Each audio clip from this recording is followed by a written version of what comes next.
Bonjour, bonjour à toutes et à tous et bienvenue pour cette édition 2024 des Trophées des Travaux Publics, une édition qui s'annonce exceptionnelle. Et oui, parce que déjà d'une part, on se retrouve tous 6 ans après sur Intermat, notre grand salon des matériels de construction, mais aussi parce que ce palmarès va pouvoir vous démontrer tout ce que réalisent aujourd'hui les travaux publics en matière de transition écologique. Tout ne sera que transition écologique dans ce palmarès, depuis la décarbonation, l'économie de la ressource, la biodiversité. Aucun enjeu ne sera oublié au travers de nos différentes catégories que vous retrouvez ici.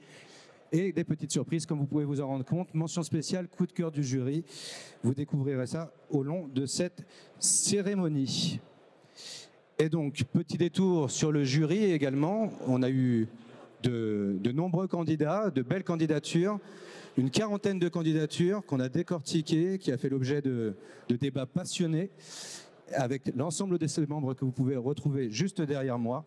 Et ces débats passionnés ont permis de déboucher sur un palmarès qui, nous l'espérons, va pouvoir témoigner de l'engagement du secteur dans la transition écologique. Et maintenant, sans plus de cérémonie, je vous propose qu'on attaque directement avec la catégorie organisation et logistique du chantier.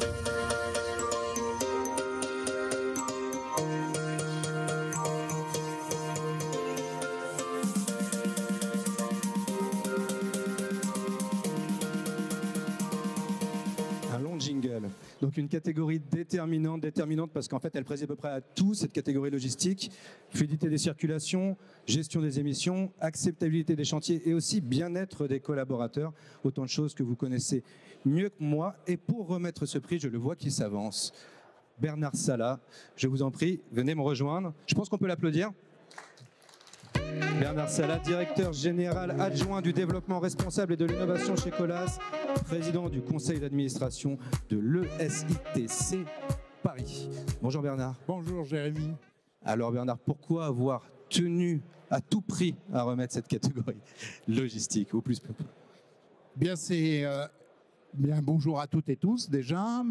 Je suis vraiment très content de remettre ce prix et d'être là aujourd'hui. Oui, c'est le travail du jury qui m'a amené à être extrêmement motivé. La connaissance aussi de cette entreprise qui a toujours été extrêmement en avance sur son temps, sur le recyclage, sur l'attention portée aux collaborateurs. Il ne faut pas trop en dire sur l'entreprise. Non, je ne vais pas en dire de Gardons le suspense. Et je pense que dans toutes les approches, c'est réellement sur ce dossier que l'on a mesuré l'attente vers le salarié, vers les équipes, une vision vraiment différente de ce qui est à la base une innovation. Alors beaucoup d'entreprises le font, mais celle-là le démontrait particulièrement sur ce dossier avec une attente vers les salariés.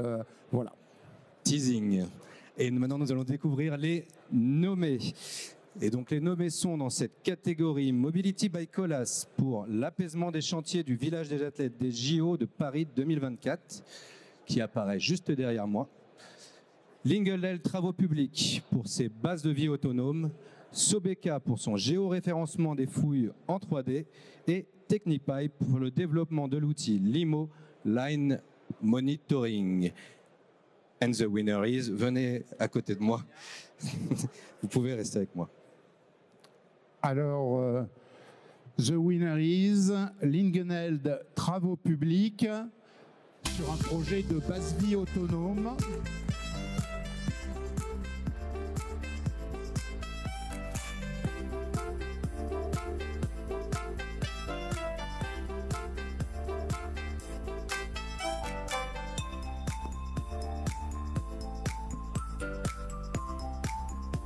Donc, Bernard Salat, on a déjà dit beaucoup, je vous en prie, on va essayer de se trouver un petit peu de place. Voilà.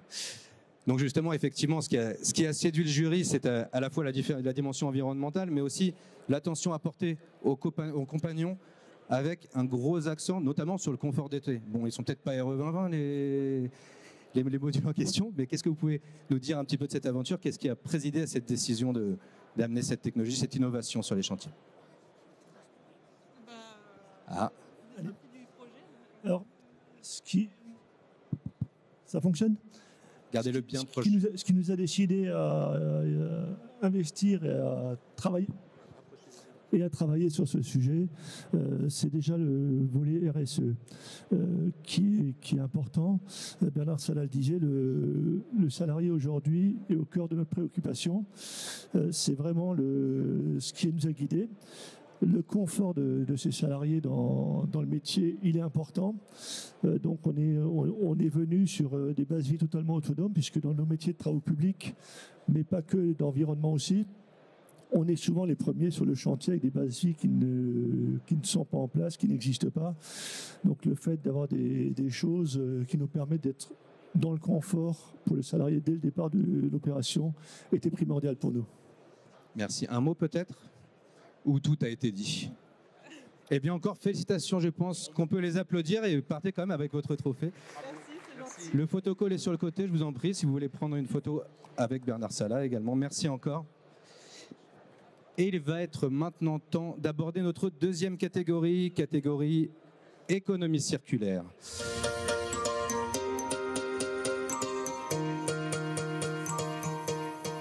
Donc là encore, catégorie déterminante, puisqu'on le sait tous, aujourd'hui, on doit se montrer plus économe en ressources, trouver des manières de travailler bien, de travailler mieux. On travaille déjà bien, mais de travailler encore mieux avec moins de matériaux et plus de sobriété. Et pour remettre ces prix dans cette catégorie, j'appelle à me rejoindre sur scène Marc Van de Candelaire, directeur commercial d'Oléosan.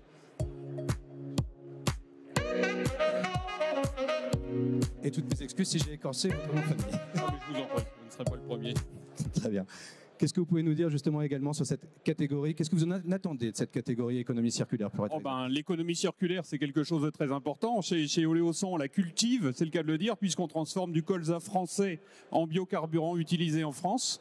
Donc évidemment, l'économie circulaire, ça concerne beaucoup le monde agricole en général, le groupe Avril auquel j'appartiens. Donc je suis très sensible à cette question. Dans l'énergie, dans les matériaux, pour tous, c'est le cœur de tous. Tout à fait. On fournit aussi un fluxant de bitume qui est produit en France à partir d'huile de tournesol. Voilà, Oléoroute. Très bien. On doit refaire la route à côté de chez moi. Je vous appellerai dans ces cas. Volontiers. Plus sérieusement, je vous propose de découvrir nos nommés dans cette catégorie.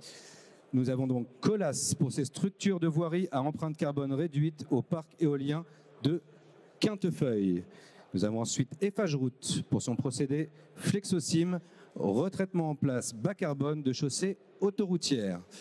Ensuite, l'Hôtelier Travaux Publics pour la requalification du chemin de Berneville à Dainville. Et enfin, Spi Batignolles Malais pour son béton compacté routier bas carbone 100% recyclé, aussi appelé BC2R. C'est vrai que c'est plus rapide à dire. Et le vainqueur de cette catégorie est, Marc, nous vous écoutons. Les trois nominés sont des clients Oléosan, donc je suis très heureux d'avoir ces trois nominés. Mais le gagnant est Colas. Colas pour leur projet structure de voirie à empreinte carbone réduite au parc éolien de Quintefeuille. On va essayer de tous tenir. Mais restez peut-être par ici, puis je pense que vous pouvez prendre votre trophée. Voilà.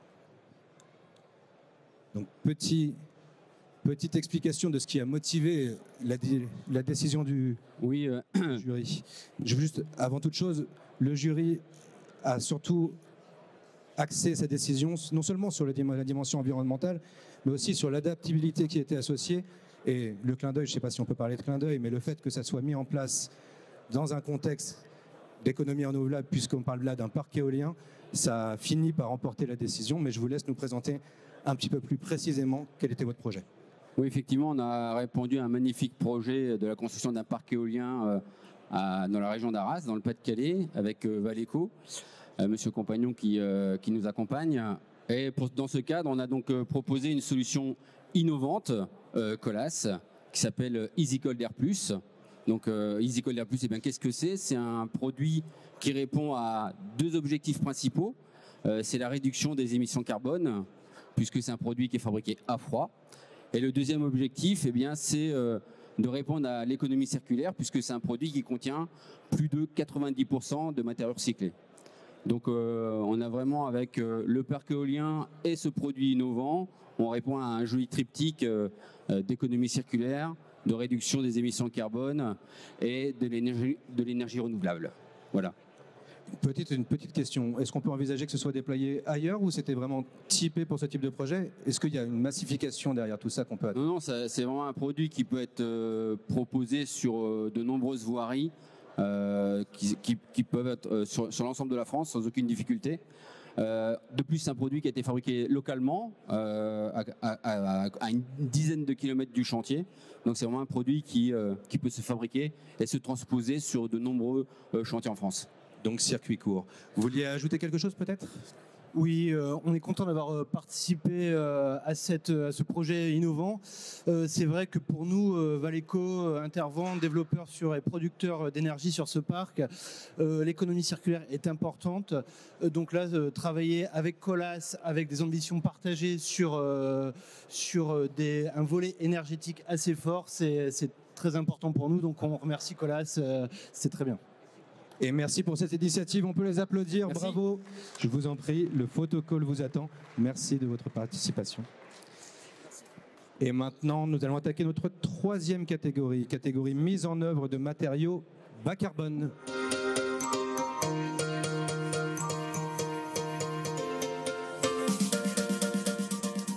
Et là encore, une catégorie importante, elles sont toutes importantes, mais les matériaux pèsent pour beaucoup dans l'empreinte carbone des chantiers. Le tout, c'est de réussir à la baisser tout en restant aussi, voire en devenant plus performant qu'on ne l'était par le passé. Donc un vaste défi. Ceux qui arriveront à le relever auront probablement l'avenir devant eux, leurs entreprises auront l'avenir devant eux. Et pour remettre ce prix, j'appelle à me rejoindre sur scène Marie-Claude Basset-Renaud, directrice construction SMA BTP. Je pense qu'on peut l'applaudir.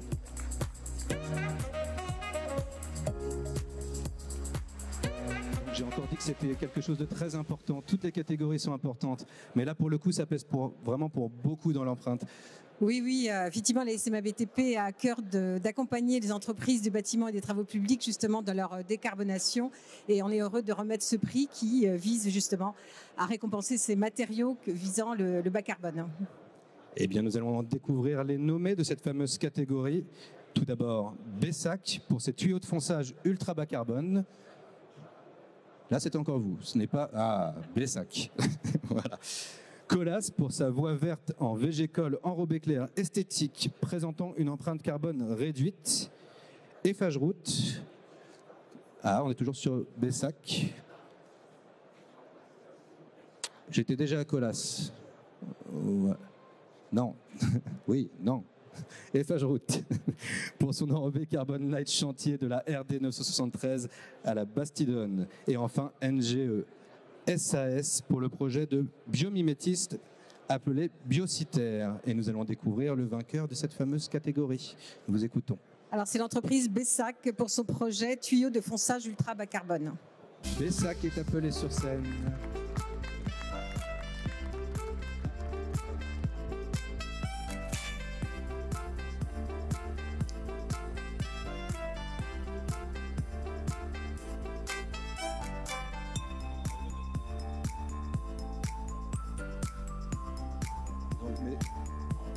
Madame, messieurs, félicitations, on connaît le bas carbone. Il y a aussi l'ultra bas carbone, mais l'ultra bas carbone, on a plutôt l'habitude de le voir sur des choses non structurelles. Là, vous êtes sur des tuyaux de fonçage, et c'est pas exclusivement ça, évidemment, qui a remporté la décision, mais le fait d'utiliser de l'ultra bas carbone sur cette typologie-là est véritablement ce qui a séduit le jury. Donc nous vous félicitons, et n'hésitez pas à nous détailler un petit peu, justement, quelles ont été les difficultés, j'imagine, à dépasser pour réussir à faire de l'ultra bas carbone dans ce contexte-ci. Bien, merci. Alors juste un petit mot pour vous dire que l'approche performantielle a été une clé de la réussite, puisqu'il s'agit aujourd'hui d'une première mondiale. Il faut bien en être conscient. Première mondiale, pourquoi? Puisque nous avons réalisé un tunnel dans son intégralité en tuyau ultra bas carbone, avec un béton à base de matériaux en substitution du clinker, qui est 4 fois moins émissif que le béton standard. Donc ça répond parfaitement aux enjeux de la décarbonation qui est effectivement un enjeu majeur dans le monde des TP et de la planète. Voilà, donc je dirais un grand merci déjà en premier lieu à notre client, le SIAH, syndicat intercommunal aménagement hydraulique, qui sans lui, le projet n'aurait pas vu le jour, tout simplement. Il nous a fait confiance dès le départ et il nous a permis de mener à bien ce projet. Ensuite, nos partenaires, l'assistant maître d'ouvrage Artelia, Caprémib, qui a été très actif lors des essais et la fabrication de tous les tuyaux, la maîtrise d'œuvre, CETEC, et bien évidemment les gens compétents, les laboratoires de Vinci et de Soletange-Bachy qui, je crois, sont représentés quelque part dans l'Assemblée. Voilà, en tous les cas, nous sommes vraiment très honorés d'avoir reçu ce prix et une bonne après-midi à tous. Merci.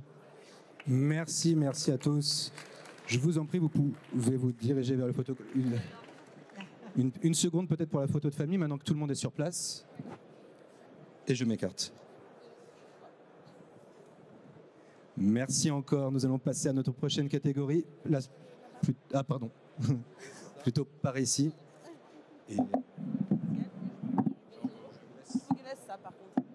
Allez-y là-bas devant le protocole. Quatrième catégorie, sobriété et décarbonation des engins.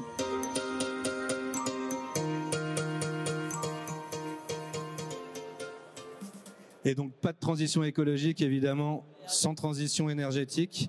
Et je vois quelqu'un qui croit fortement en cet adage. La transition énergétique sera absolument essentielle à la réussite de ce projet. Et c'est pour ça que je l'appelle à me rejoindre sur scène et pour remettre ce prix, Xavier Neuschwander, président de la commission technique et innovation à la FNTP. Bonjour. Bonjour Xavier. Donc un autre tour sur la scène, le troisième ou le quatrième de la matinée peut-être. En tous les cas, vous avez tenu à remettre cette catégorie. D'ailleurs, vous l'aviez bien signifié au moment du GIE en disant « celle-ci, c'est moi qui la remets ». Alors expliquez-nous pourquoi. Pourquoi d'abord parce que la décarbonation des travaux publics, ça passe beaucoup par la décarbonation des engins. L'énergie de nos machines pèse pour 25% de nos émissions de carbone. C'est donc un poste tout à fait essentiel et qu'il faut régler. Et les solutions, il y en a un certain nombre, mais elles ne sont pas toutes évidentes à mettre en œuvre. Parce que remplacer le pétrole, c'est pas facile. Et le pétrole, ce sera toujours du carbone. Donc voilà, il faut saluer ces initiatives. Et l'objectif, c'est de le remplacer complètement, le pétrole ? À l'horizon 2050, oui. 2050, oui. Très bien. Et donc, vous savez, je plaide toujours, l'objectif, c'est neutralité carbone en 2050. Il faut démarrer tout de suite et y aller doucement parce qu'il y aller trop vite, on va finir par larguer des gens. Et il n'y a rien de pire que de larguer les gens. On voit avec les agriculteurs qu'en voulant aller trop vite, on finit par prendre du retard. Il faut avoir des rêves suffisamment grands pour ne pas les perdre de vue lorsqu'on les poursuit. Exactement. Voilà, c'était la petite phrase du jour. Découvrons les nommés. Dubrac TP pour l'évolution progressive de l'abandon de l'essence et du gazole au profit de l'électricité et du GNV. Puis Roger Martin pour la décarbonation de la flotte d'engins du groupe Roger Martin. Groupe Cheval pour la limitation de l'empreinte carbone en opérant une politique de transition énergétique ambitieuse. Et enfin, SGC Travaux Spéciaux pour le rétrofit électrique d'une pelle 25 tonnes sur chenille. 4 beaux candidats, mais un seul lauréat. Lequel ? Et alors le lauréat est le groupe Cheval.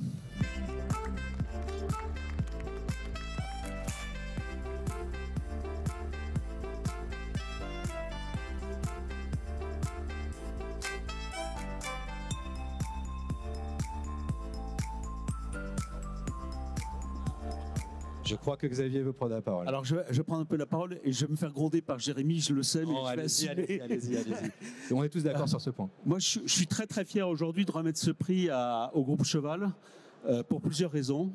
D'abord parce que c'est une ETI, une entreprise locale, et qu'il faut les saluer. Ensuite parce que ce qu'ils ont fait contribue très largement à la transition énergétique en fournissant des solutions qui permettent de décarboner le fonctionnement d'un parc de matériel très important. Je crois que vous avez 3000 moteurs en tout dans le groupe. Parce que ce groupe a travaillé de façon locale en utilisant la biomasse disponible en circuit court, donc c'est vertueux. C'est de l'économie circulaire puisqu'on récupère une biomasse qui sinon serait perdue. C'est-à-dire que finalement, ça coche toutes les cases. Et je ne voudrais pas trahir les délibérations du jury, enfin si je vais le faire un petit peu, mais voilà, c'est ce qui va faire que je vais me faire gronder. Je crois qu'il y aurait pu avoir un grand prix, mais à un moment, il faut choisir, et donc c'est simplement le prix. Mais bravo, c'est un très très beau projet, et un projet qui fait avancer nos entreprises dans le sens de la décarbonation. Mes félicitations. Un très beau vainqueur de catégorie, je vous en prie. Si vous voulez compléter.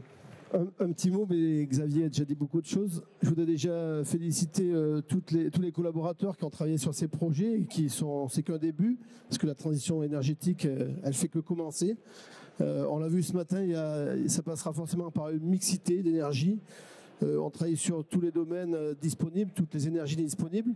Et je pense que le focus il a été mis sur le biogaz parce qu'il y avait une problématique de ravitaillement sur notre territoire. Et donc on a mené un projet collaboratif avec d'autres industriels, avec la collectivité pour mettre en place des stations de distribution localement. On travaille sur la production maintenant nécessaire et à disposition de nos équipements, de nos engins à proximité de nos interventions.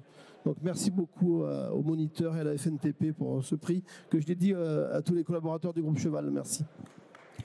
Félicitations, je vous en prie, vous pouvez rejoindre le photocall pour une belle photo de famille. Et nouvelle catégorie, enfin nouvelle prochaine catégorie, catégorie eau et biodiversité.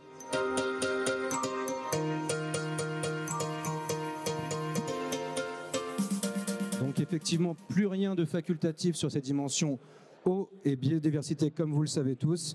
Ça contribue directement à l'acceptabilité des chantiers. Et comme nous ne sommes jamais mieux servis que par nous-mêmes en général, c'est moi qui vais remettre cette catégorie.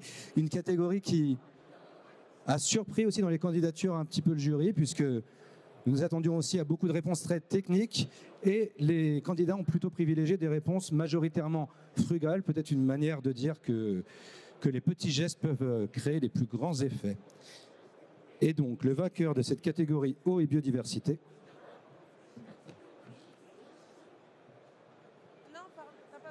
Ah oui, je ne sais pas faire, c'est... Alors, les nommés, autant pour moi. FH Route pour sa chaussée urbaine démontable, drainante, réutilisable et recyclage à Nantes. Fashion TP pour sa berce multifonction avec système de brumisation autonome. NGE pour sa protection d'arbres en matière recyclée. Et Sotrex pour la reconquête et mise en valeur des milieux naturels. Et donc, je l'avais déjà lu, mais je le reprends. Le vainqueur est NGE pour la protection d'arbres en matière recyclée.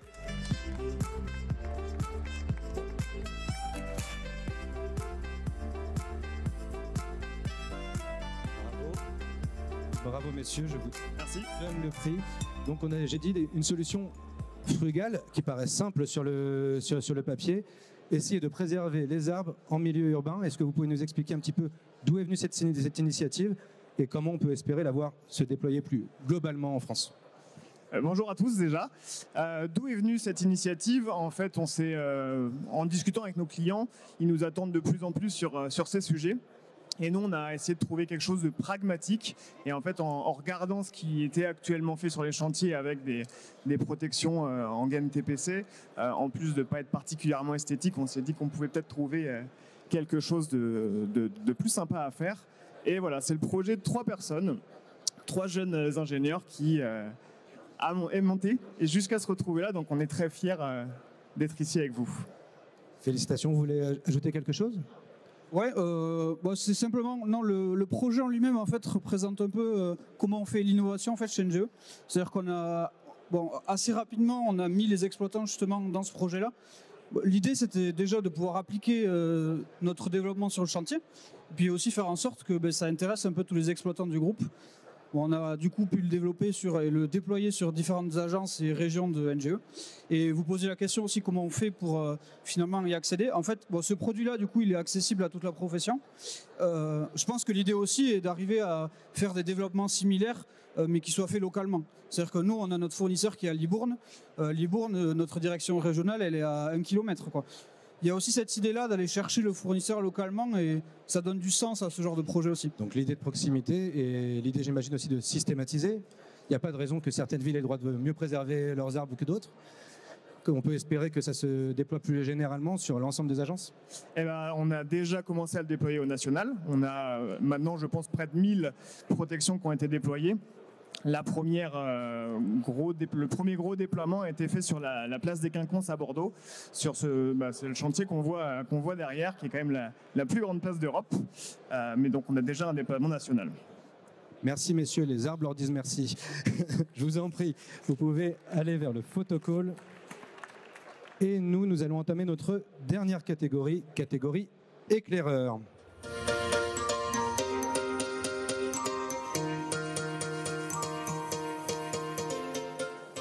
Et donc, tout simplement, c'est une catégorie qui a été initiée lors de la dernière tenue des trophées des travaux publics en 2022, partant sur la base du fait que pas d'innovation sans recherche et que les chercheurs, eux aussi, doivent être valorisés. Et pour ce faire, j'appelle une nouvelle fois à me rejoindre sur scène Xavier Noche-Vendeur, que je ne vais pas représenter. Finalement, vous m'en voulez pas trop alors. Non, ça va. Je vous en prie, pourquoi avoir tenu à réitérer cette catégorie qui était une nouveauté à la dernière édition? Ça va devenir quelque chose de récurrent dans votre esprit? Oui, ça va être récurrent pour une raison très simple. On ne réussira pas la transition écologique, la transition énergétique, sans recherche et innovation. C'est fondamental. On est en train de vivre une nouvelle révolution industrielle, une révolution industrielle où, au contraire des précédentes, ce n'est pas une solution qui amène la révolution industrielle, mais c'est un problème qu'il faut traiter dans le cadre de cette énième révolution industrielle. Et donc, l'innovation est indispensable. Et si on ne trouve pas suffisamment de solutions techniques pour faire face aux problèmes qui sont posés par la transition écologique, ça sera la décroissance. Et la décroissance, de mon point de vue, mais je pourrais le développer ailleurs, empêche la réussite de la transition écologique. Donc il faut impérativement innover et c'est pour ça que ce prix est absolument essentiel, parce qu'il récompense des chercheurs qui travaillent sur des problèmes et sur des solutions permettant de traiter une partie du sujet de la transition écologique. Découvrons alors ces défricheurs d'innovation. Les nommés sont, sur CI Cergy Paris Université, Clément Bideux pour son étude d'un béton de sol à Lyon bas carbone. L'école doctorale Sciences de l'ingénierie et des systèmes Gaël Faed pour cette compréhension des interactions entre hydrates et solutions porales pour prédire l'évolution des propres. Ah, on est passé sur autre chose. Eiffage Route et l'École nationale des travaux publics de l'État, ENTPE, donc c'est porté par Andressa Chavez, formulation de nouveaux biolions durables pour le retraitement en place à froid des chaussées. Et enfin, ESTP, Grandes écoles d'ingénieurs de la construction, Chadi Joseph pour le développement d'un dispositif expérimental innovant pour caractériser les propriétés hydrauliques de structures de chaussées. Alors juste une chose, par contre, il va falloir faire des intitulés plus faciles à dire. Ça, c'est très important.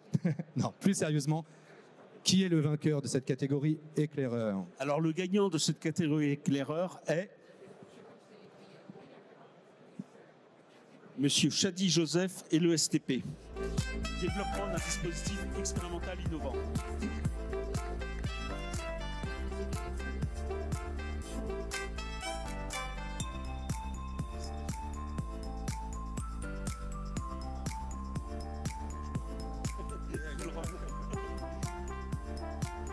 Alors, pourquoi on avait 4 très très beaux projets et on a choisi Monsieur Joseph et le STP. Pourquoi?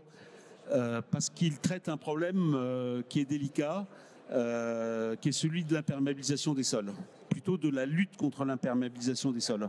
C'est un enjeu absolument fondamental pour limiter les perturbations du cycle de l'eau, pour régler les points chauds urbains qui sont une vraie problématique de la ville de demain. Et un des sujets, parce que quand on travaille dans la technique, il faut pouvoir évaluer les choses, il faut pouvoir les mesurer. Un des vrais sujets, c'est que les problèmes d'imperméabilité des sols, l'imperméabilité des enrobés, on a du mal à le caractériser et à l'évaluer. Et vos travaux permettent d'avancer là-dessus et donc de progresser dans nos techniques, de mieux évaluer les différentes solutions que nous avons pour lutter contre l'imperméabilisation des sols. Bravo. Xavier est très fort pour justement mettre en valeur justement, mais comment vous pouvez nous l'expliquer de votre côté, la nature de vos travaux? Bon, premièrement, je veux remercier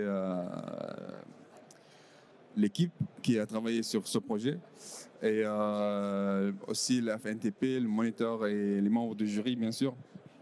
Et je vais juste dire vite fait que on a les problèmes d'inondation qui sont ces jours-là deviennent de plus en plus importants et c'est pour cela que ce projet était mis en place en fait pour étudier la perméabilité et le ruissellement de l'eau de pluie sur les matériaux de chaussée. Et c'est justement à l'aide d'un dispositif expérimental qui a été mis en place avec l'équipe. Et là, on est en cours de travailler sur ce projet et on a des bons résultats à montrer dans les prochains jours. Et peut-être un mot également. Bonjour. Ouais. Donc moi je suis encadrante. Oui, je suis approchez le micro. Comme ça.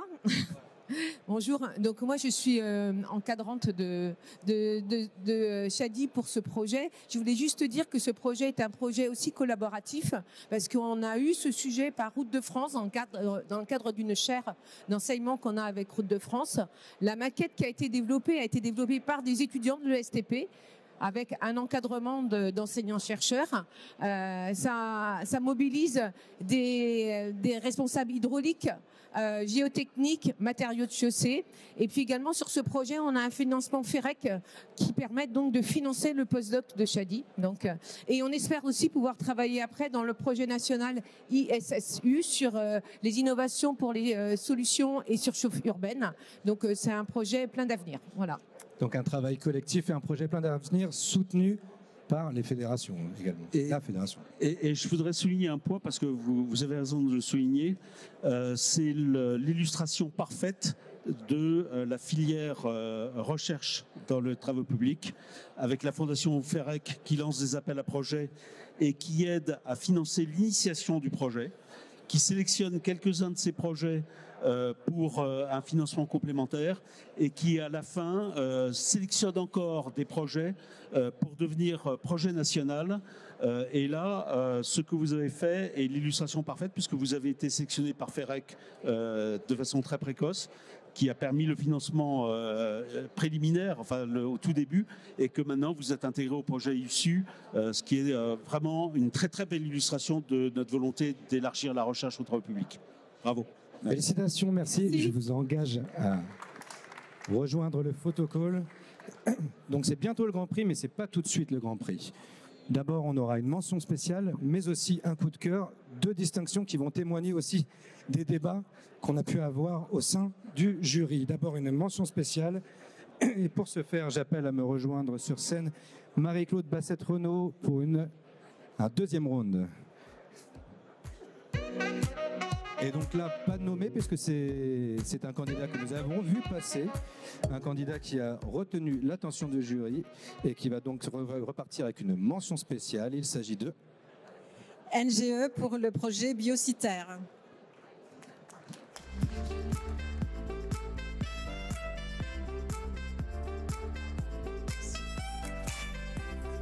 Ah, un visage connu. Je vous en prie. Approchez.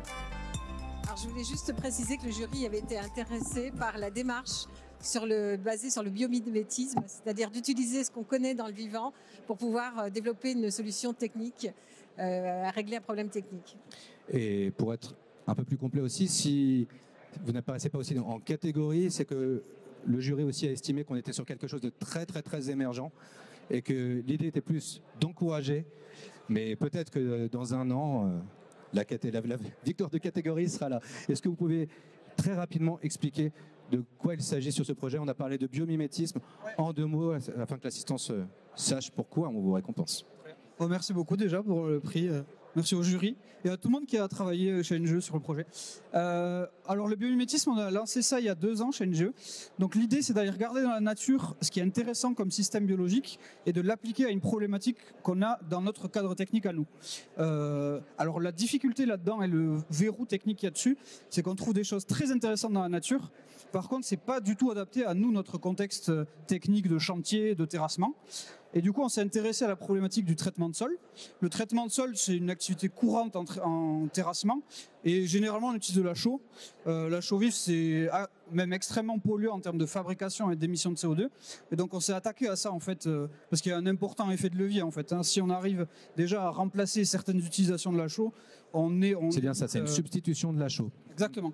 En gros, la chaux permet d'augmenter les propriétés mécaniques des sols, d'augmenter la portance et de les insensibiliser à l'eau. Et du coup, on a lancé avec cette démarche-là, sur cette problématique-là, la thématique de biomimétisme. Et on a identifié du coup la salive de la termite. L'idée, quand on identifie un système comme ça, on ne peut pas se dire on va faire une usine de termites, on va récupérer la salive. C'est forcément pas du tout faisable, éthiquement et industriellement. Et du coup, on s'est éloigné un peu de cette composition-là pour faire quelque chose qui est adaptable en fait au contexte d'approvisionnement de matériaux, de ce qu'on peut épandre sur les chantiers. Et du coup, on arrive à ça aujourd'hui, des essais en 2023 en laboratoire. Et l'idée, c'est d'appliquer ça sur chantier en 2024. Très bien. Vous voulez ajouter quelque chose? Ou votre collègue a été suffisamment complet? Eh bien, félicitations. Rendez-vous dans 1 an ou 2 pour voir si le substitut aux salives de thermique fonctionne bien pour se substituer à la chaux. Merci. Je vous en prie. Et maintenant, c'est l'heure de notre coup de cœur sur une catégorie qui a également fait débat. Et pour ce faire, 2e round également pour Marc Van de Candeler. Rebonjour. Rebonjour. Et là, cette fois-ci, toujours pas de nommé. Je vous laisse nous dire qui le... Encore un client Oléo100. Décidément. Ce groupe a environ 50 camions qui tournent à l'Oléo100, donc je suis très heureux de leur remettre ce prix. L'hôtelier Travaux Publics. Donc l'hôtelier Travaux Publics pour la requalification du chemin de Berneville à Dainville, une catégorie qui était acharnée, et c'est pour ça qu'il y a eu la volonté de décerner ce coup de cœur. Même exercice que pour les autres lauréats, très brièvement, en 2 minutes, s'il fallait résumer ce que vous avez fait lors de ce projet, quel a été le sens de cette démarche? Donc la profession valorise les fraisas à chaud et on avait ce stock de fraisas avec des HAP supérieurs à 50. Donc on a réfléchi à pouvoir l'utiliser, à refaire des routes aussi avec. Et donc on a créé une grave émulsion 100% recyclée à base de fraisas dont les HAP sont entre 50 et 500. Et on reclasse des voiries avec le déchet de notre client, quoi. Donc créer une grave émulsion pour restructurer les voiries de la communauté urbaine d'Arras par rapport à leurs déchets qui est les fraisas avec des HAP. Et pour être complet, une des choses qui a aussi séduit le jury, au-delà justement de toutes les dimensions que vous venez de récapituler, c'était aussi la façon de témoigner que l'innovation, ce n'est pas exclusivement l'histoire des grands groupes, c'est aussi l'histoire des ETI et que tout le monde peut innover, tout le monde peut être ambitieux et votre projet en témoigne. Et pour ça, encore félicitations. Eh bien, merci, écoutez, messieurs. Merci à tous.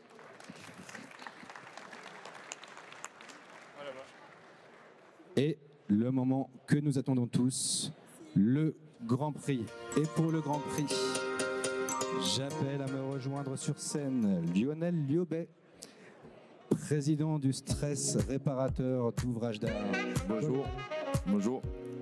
Oui, donc je suis président du Stress, c'est le syndicat qui fédère les entreprises de travaux de réparation d'ouvrages d'art. Et donc vous êtes très insatisfait parce qu'il n'y a pas eu un pont Alors, on est plus sur le fond, en fait. On explique que c'est plus vertueux de réparer un pont que de le démolir et de le reconstruire. Donc, il faut attendre, faut pas attendre, il faut vraiment les entretenir au cas par cas. En 2 mots, si je me permets, on a 250 000 ponts en France. Alors, on entretient les ponts, les tunnels, les barrages, toutes les grosses infrastructures. Mais si on regarde les ponts, 250 000 ponts en France, 35 000 qui sont très dégradés, c'est-à-dire touchés dans leur structure. Je crois que vous me parliez d'un kilométrage tous les X kilomètres où on rencontre. Si on le ramène c'est pour faire peur à tout le monde. On ne veut pas être alarmiste, mais il faut le savoir. Si on le ramène au million de kilomètres de route en France, ça veut dire que tous les 30 kilomètres, on franchit un pont très dégradé, touché dans la structure. Mais là, c'est une journée festive, donc on va parler de quelque chose de positif. Voilà, et c'est le Grand Prix. Le Grand Prix, vous l'avez vu passer, mais nous ne savons pas lequel c'est. Lionel le sera dans très peu de temps. Je vous en prie. Insoutenable. Alors du coup, c'est une entreprise qui n'a pas été gagnante. C'est une entreprise qui a été nommée, qui n'a pas encore gagné de catégorie, ni de coup de cœur, ni de mention spéciale, mais qui va avoir la chance de remporter le Grand Prix des travaux publics 2024. Je fais durer le suspense, j'ai un petit pouvoir là. Pour en profiter. Donc, the winner is Mobility by Colas, avec le projet apaisement des chantiers du village des athlètes des JO de Paris 2024. Bravo à eux. Merci. Bon. Et voilà le Grand Prix du trophée DTP. Bravo. Merci beaucoup. Donc félicitations, c'est un projet qu'on avait pu voir dans une autre dimension qui se mettait en place à Lyon, à la Pardieu notamment. On a pu constater avec le jury à quel point ça avait évolué, ça s'était enrichi. En plus, 2024, au niveau du village des Jeux Olympiques. En plus, je suis à Nirois et grâce à vous, j'arrive encore à circuler. Donc la dernière raison n'est pas vraie, mais pour toutes ces autres raisons, félicitations. Et vous faites un très gros Grand Prix. Je vous en prie, vous pouvez prendre la parole pour nous expliquer un petit peu cette aventure justement que vous avez menée avec Mobility by Colas. Écoutez, merci beaucoup.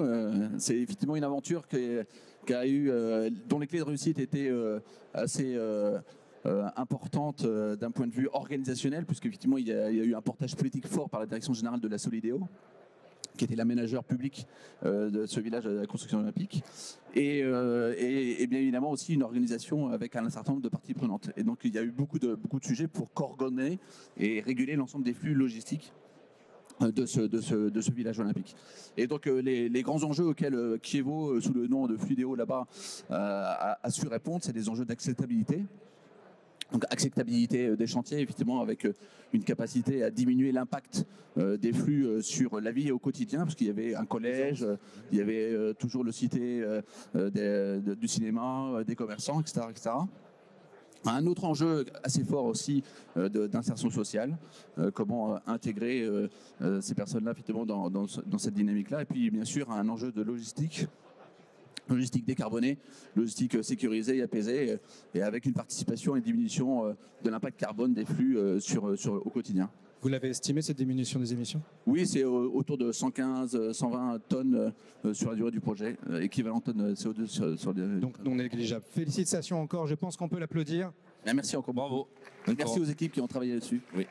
Et nous arrivons au terme de cette cérémonie. C'est le moment de faire une grande photo de famille, de remercier vous tous dans l'assistance, de remercier les lauréats, les nommés, la Fédération nationale des travaux publics, toute l'organisation. Merci encore et j'invite tout le monde à me rejoindre sur scène, enfin tout le monde en tous les cas, les lauréats, les nommés et les remettants. Merci à tous et très bonne journée.